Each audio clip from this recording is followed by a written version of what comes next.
खान को फोन किया था, उससे माफी मांगना जरूर। मुझसे आप माफी मांग लो। किसी को ऐसा दिन ना दिखाए। ऐसे क्यों बात कर रहे हो? नाराज? Are you out of your mind? तुम्हारे साथ इसी घर में रहूंगी आप। और यहाँ से मुझे तुमसे कोई बात नहीं करनी। तेरा इतनी बढ़ जाएगी, तुम इतने भी स्टूपिड नहीं। तुम मुझे मामा की इधर छोड़ दोगे? इससे कोई ताल्लुक नहीं, रिश्ता तो कब का खत्म हो जाए। दोस्तों ड्रामा सीरियल जमा तकसीम जिसमें आप लोग देखने वाले हैं, ये ड्रामा बहुत ही इंटरेस्टिंग बन चुका है। दोस्तों लैला और केस तो अलग घर में आ चुके हैं, लेकिन केस को बिल्कुल ही मज़ा नहीं आता। वो अपनी माँ बाप की हर वो बात याद करता है जब भी उसे तकलीफ़ होती है, क्योंकि यहाँ पर लैला कोई भी काम जिम्मेदारी के साथ नहीं करती। जब भी केस घर आता है तो उसे घर बिखरा बिखरा लगता है, तो वो लैला को काफ़ी सारी बातें सुनाता है कि इसी दिन के लिए तुम मुझे यहाँ ले आई थी। यहाँ पर दोस्तों लैला कहेगी मैंने ये फैसला किया, मैं तो तुम्हें मना कर रही थी, लेकिन तुम्हारे घर में जो हालात चल रहे थे उसे देखकर ही हम लोग बाहर शिफ्ट हुए हैं। केस तो बिल्कुल ही नाराज़ हो जाता है लैला से। यहाँ पर केस चाहता है कि वो दोबारा अपने माँ बाप के साथ रहे, लेकिन दोस्तों उसके वालिदैन भी अब सख्त हो चुके हैं, क्योंकि उसकी वालदा बेचारी बीमार हो चुकी है केस की वजह से।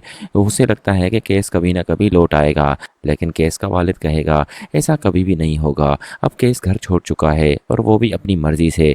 तुम्हें यकीन है कि तुम्हारा बेटा ऐसा नहीं कर सकता, लेकिन मुझे अब यकीन आ चुका है कि केस और लैला हमें छोड़कर जा चुके हैं। दोस्तों केस और लैला के जाने के बाद घर के बंटवारे के लिए भी बातें चल रही हैं। यहाँ पर दोनों बहुएं भी शेयरिंग की बात कर रही हैं, क्योंकि दोनों भाई काफ़ी लड़ झगड़ कर पैसों की बात करते हैं कि हमें अलग घर चाहिए। लेकिन दोस्तों इस बुढ़ापे के टाइम में केस का वालिद अब क्या ही इन लोगों को समझाए, क्योंकि वो तो चाहता ही नहीं है कि घर टूटे और कोई भी हिस्सेदारी हो, क्योंकि वो तो सबको जोड़ने की कोशिश करता है। लेकिन उसके बेटे बात को नहीं समझते, क्योंकि उन्हें काफ़ी तकलीफ होती है जब भी वो एक दूसरे से बात करते हैं और साथ बैठकर अगर खाना खा भी लेते हैं। इस तरह से दोनों को देखते हैं जैसे एक दूसरे के वो दुश्मन हो। हालांकि केस का वालिद समझाने की कोशिश करता है कि तुम लोग भाई हो, इस तरह से ना लड़ो और इस तरह से बात करने का कोई भी फ़ायदा नहीं है तुम लोगों को। आखिर मैं कैसे समझाऊं दोस्तों, केस का वालिद काफ़ी बीमार हो जाता है। वहीं दूसरी तरफ आपको ये भी दिखाया जाएगा कि लैला केस से प्रॉमिस करती है कि अब ऐसा नहीं होगा, मैं तुम्हारा ख्याल रखूंगी और मुझे पता है किन बातों से गुस्सा आता है वो कभी मैं नहीं दोहराऊंगी। केस भी आहिस्ता आहिस्ता लैला को समझने की कोशिश करता है, जल्दी सब कुछ ठीक हो जाएगा।